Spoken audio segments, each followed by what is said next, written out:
मुल्की मामलात के हवाले से बात करना चाहता। मुल्की सूरत हाल के बारे तुसी गल करो, मैं देखांगा केड़ी गल दा जवाब देना केड़ी दा नहीं देना। ठीक है, चलो चलो चलो चलो। वीडियो देखने से पहले वेलकम पाकिस्तान को सब्सक्राइब करें। जो शहबाज शरीफ है ये भी आपसे मशवरे लेता है और मुल्क इस टाइम बिल्कुल सही जा रहा है आपके हिसाब से। बिल्कुल शहबाज शरीफ नवाज शहबाज दोवें भरा मेरे को प्रॉपर एक एक गल नूं डिस्कस करते हैं, मशवरे लेंदे ने।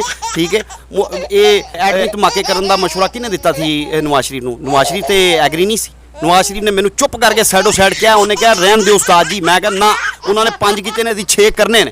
नवाज शरीफ कह रहे थे कि ये फिर चागी दे पहाड़ों 'च ना करो, ये तुसीं किते बाहर करा दो। मैं कहा बाहर नहीं कराने। नवाज शरीफ वो कहन लगा, कहना यार माचिस बंब भी तो बाहर ही सुट्टी दा।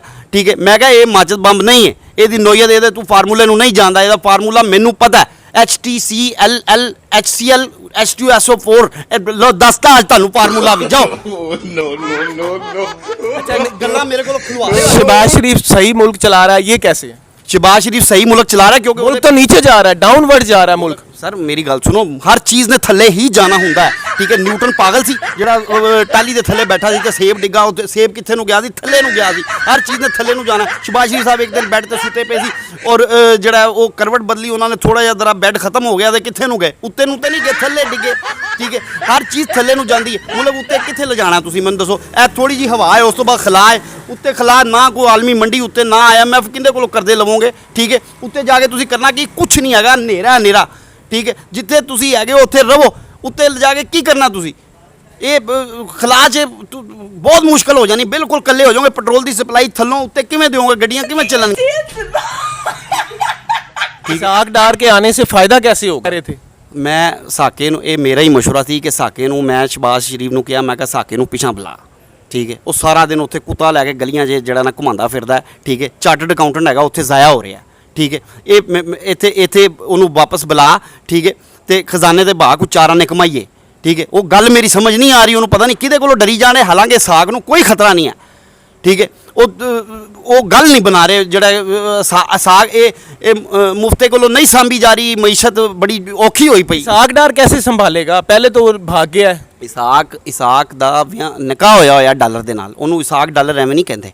वो डॉलर नूं अगे पिछे उत्ते थले करना जानदा है, निकाह है वो डॉलर दे नाल। वो खिलाड़ी आदमी। ठीक है, तुसीं एक नाड़ी आदमी खजाने उत्ते बात है, चारा ने कमाई नहीं पा रहा। ठीक है, मुल्क तुहाडा थले जिहड़ा थले तो जाना ही जाना है, लेकिन वो पॉलिसी ऐसी ला रहा है कि थले तो ज़्यादा थले जाई जा, एडा भी थले नहीं घलना। यानी कि मुल्क ऊपर की तरफ जा रहा है। और हमजा शहबाज सही था? हमजा शहबाज बिल्कुल सही था। हमजा शहबाज जिहड़ा वो आउट क्लास वजीरी आला सी, हैंडसम सी, खूबसूरत सी, तमाम वो क्वालिटीज़ उहदे च मौजूद सी जिहड़ियां खान दे विच ने। ठीक है, पाफो दा सोना सी, खूबसूरत चीफ मिनिस्टर सी, बेहतरीन। इस कौम नूं खूबसूरती चाहिए है, इस कौम नूं ब्यूटीफुल प्राइम मिनिस्टर ते चीफ मिनिस्टर चाहिए। ठीक है, असी नहीं, सानू नहीं चाहिए जिहड़ा खूबसूरत ना होवे।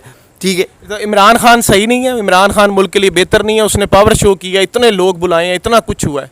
नहीं, इमरान खान नूं वो जिहड़ियां पावरां वो शो कर रहे हैं ना। ठीक है, वो पावर इक्को ही पावर शो की जाता, बाकी पावरां किन्ने शो करनी है? ठीक है, एक पावर ना मुल्क नहीं चलता। मैं खान नूं कहा सी, मैं कहा खान तेरी यह स्ट्रैटजी मैनू पसंद आई सी। ठीक है, तू जलसे जुलसे छड़ दे हुण करने, यह स्ट्रैटजी मैनू पसंद आई सी। जिहड़ा तू ईद की नमाज दे विच कहा सी कि ईद दी जदों ईद मुबारक एक दूजे नूं कहो ते कन्न 'च हल्की जी गल पा दो कि हम कोई गुलाम है, ये ठीक सी। इहदे नाल ना कोई रोडां ब्लाक हो रही सी, ना कोई पैसा लग रहा सी, ये काम मुफ्त हो रहा सी। ठीक है, ये जलसे जुलसे उत्थे हाकी स्टेडियम मट्टी जिहड़ा घाह पटाती फड़ के सारा पिच खराब करती। ठीक है, ये खान भी पागल होया पिया थोड़ा जिहा इकतदार दे नशे 'च, ते इनू भी चूनक करन वाली है। अच्छा, और ये मौलाना फजलुर रहमान? मौलाना फजलुर रहमान धारिया बंदा, धार करदा, मैं उनके बारे गल ही नहीं करना चाहता। वो बहुत क्रेडिट चैक के उत्ते कैश टेबल कैश के उत्ते गल ही नहीं करता। ठीक है, जिस तरह इन्हें खान ने सास प्रोग्राम के तहत पैसे दिते, इन्होंने 2-2 हज़ार रुपया दिता। मौलाना Fazlur Rehman, I don't like to talk about that guy. Really Nawaz Sharif ज़्यादा अच्छा है या इमरान खान ज़्यादा अच्छा है? देखो जी, नवाज शरीफ भी अपनी जगह अच्छा है, साढ़े पाकिस्तानी शहरी ने, तो इमरान खान भी साਡਾ पाकिस्तानी शहरी है। ठीक है, लेकिन नवाज शरीफ अगर इमरान खान खूबसूरत है तो कदे कदे तुसीं गौर नाल नवाज शरीफ दियां चीक्स नहीं वेखियां होंदियां,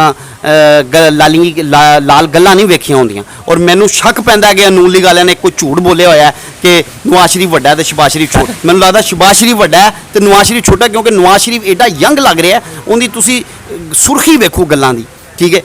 ਬਿਲਕੁਲ ਅਜੇ ਇੰਜ ਜਿਵੇਂ ਟੀਨੇਜ ਦੇ ਵਿੱਚ ਹੈ, ਠੀਕ ਹੈ। ਇੰਨਾ ਖੂਬਸੂਰਤ ਔਰ ਉਹਦੀ ਖੂਬਸੂਰਤੀ ਦਾ ਮਿਆਰ ਜਿਹੜਾ ਨਾ ਐਗਜ਼ੈਕਟ ਲਾਈਕ ਤੁਸੀਂ ਕਹਿ ਲਓ ਕਿ ਜਿਵੇਂ ਤੁਸੀਂ ਇੰਨਾ ਮੈਨੂੰ ਖੂਬਸੂਰਤ ਲੱਗਦਾ ਕਿ ਜਿਵੇਂ ਕਤਰੀਨਾ ਕੈਫ ਤੇ ਕਰੀਨਾ ਕਪੂਰ ਦਾ ਤੁਸੀਂ ਮਿਕਸ ਕਰਕੇ ਮਿਲਕ ਸ਼ੇਕ ਕੱਢ ਲਵੋ ਤੇ ਇੱਕ ਨਵੀਂ ਖੂਬਸੂਰਤੀ ਨਿਕਲਦੀ ਹੈ ਨਾ। ਇਸ ਤਰ੍ਹਾਂ ਦਾ ਲੱਗਦਾ ਮੈਨੂੰ ਨਵਾਜ਼ ਸ਼ਰੀਫ, ठीक है। उन्होंने यूटिलाइज करना चाहिए। शहबाज शरीफ बड़ा है और नवाज शरीफ छोटा है। शहबाज शरीफ साहब में बुढ़ापे की निशानियां ज्यादा हैं, बहुत ज़्यादा, बहुत ज़्यादा, बहुत ज्यादा, बहुत ज्यादा, बहुत ज्यादा, बहुत ज्यादा, बहुत ज्यादा, बहुत ज्यादा, बहुत ज्यादा, बहुत ज्यादा। शहबाज शरीफ बाय बर्थ उनके अंदर थोड़ा सा बुढ़ापा मुझे महसूस हुआ है। बाय बर्थ जो है ना वो बूढ़े बूढ़े से लगते हैं। शहबाज शरीफ साहब, Nawaz Sharif by birth young है और मुझे लगता है उन्होंने निज़ा के वक्त तक यंग ही रहना है।